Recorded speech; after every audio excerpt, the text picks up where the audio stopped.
Hey yo, good evening viewers across the tube. My name is Tyler and welcome to our new set of our daily cryptocurrency YouTube channel. We took a little break, but we are back and better than ever. You know the drill, it's time for Chico Crypto.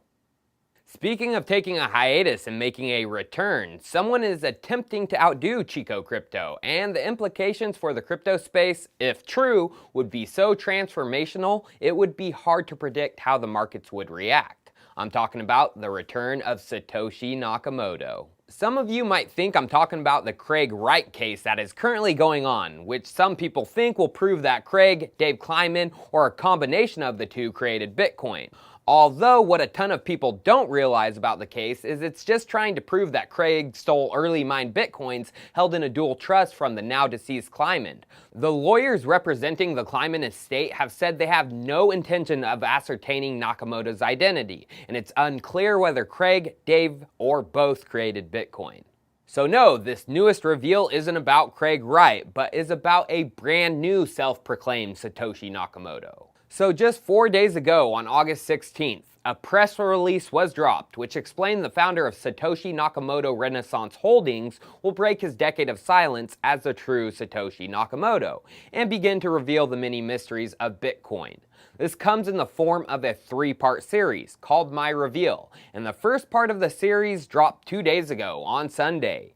Before digging into what was revealed, let's see who are the current players behind this reveal. The Satoshi Nakamoto Renaissance Holding website is just a homepage for each part of the reveal, as well as a way to contact them, satoshipr@ivymicklemore.com. Now, who is Ivy Micklemore? This is a PR and marketing agency based out of New York, who is contracted by Satoshi to help them with the reveal. Right away, you get the feeling that this is just a PR stunt. But according to a CCN interview with the firm, the 3 parts will speak for themselves and the truth will be known. When asked if it's a public relations stunt, they said, absolutely not. So let's do our own Chico dig into what has been released thus far and see what we come up with. In part 1 of the reveal, they go into the origins of Bitcoin and explain the reason it was created. BCCI of Pakistan, or the Bank of Credit and Commerce International, was forced to close down by the UK government, and the number 2 reason was the 2008 financial collapse. They explained the Bitcoin name comes from the Bank of Credit and Commerce International, how they anonymously registered Bitcoin.org in 2008, while also registering the domain thebcci.net under their real name, which they will reveal in part 2 and 3. It then explains how Chaldean numerology and his childhood nickname Shiko were the basis for his nickname Satoshi, and then goes into how Hal Finney and his relationships came to be, explaining where Nakamoto came from, and then finally how he and Hal worked together in the beginning, saying Hal was the Steve Wozniak of the project, and even showing a picture of the laptop used to work on the first iterations of Bitcoin, and finally concluding with a dedication to Hal's work. So is any of this true, and can we verify or disprove any of the details using some modern day sleuthing? Well, let's begin. The first thing that stands out to me is regarding how Bitcoin got its name. From the author of this newest reveal, it sounds like the Bitcoin name is something that he came up with early on and is very special to them.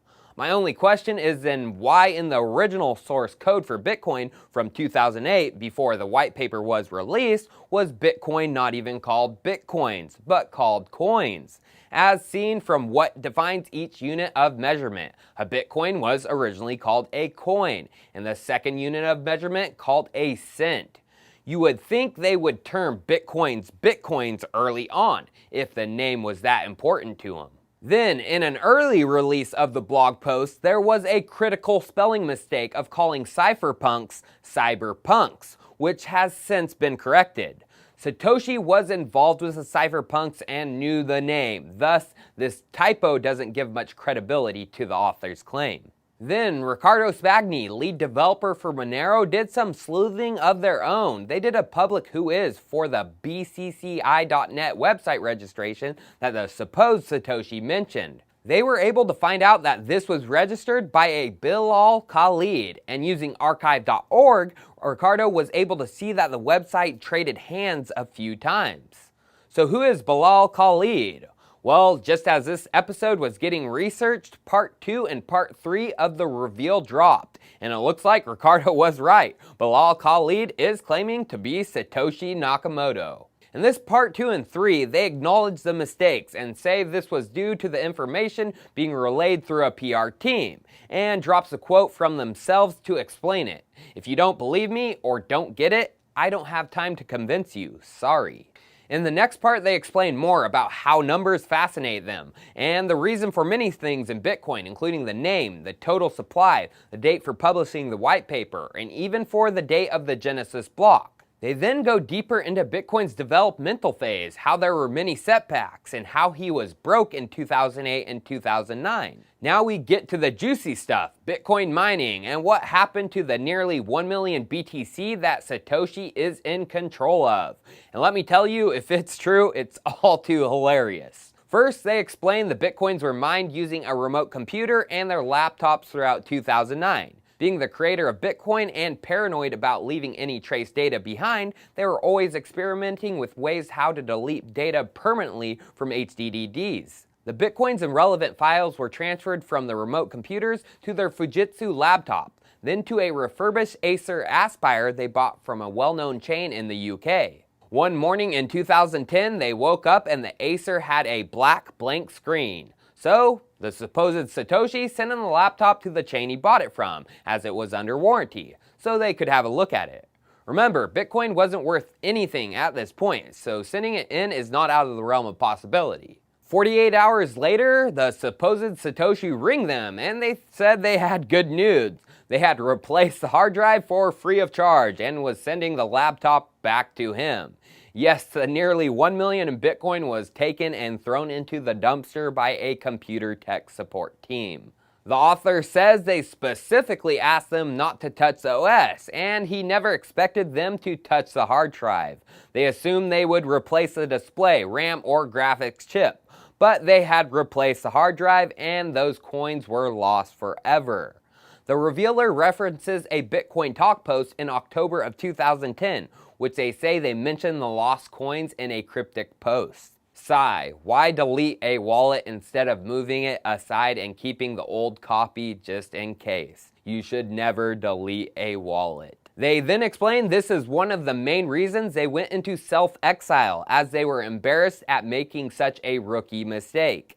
They explained their disappearance, what they did after Bitcoin, working for the National Health Service in the UK, then almost launching a Norca coin, but didn't go through with it. Finally, we get to why they revealed themselves at all. They explained Bitcoin has become a tool for exploitation by the few, and they are now revealing themselves to change things with a new framework, with Satoshi Nakamoto Renaissance Holdings and Bitcoin/blockchain SNR.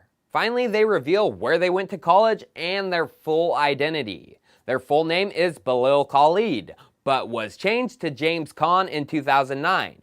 They end the post with their full legal names, James Bilal Khalid Khan, a picture of themselves, and a signature of Satoshi Nakamoto. So, once again, there is no way to actually prove that this guy is Satoshi Nakamoto.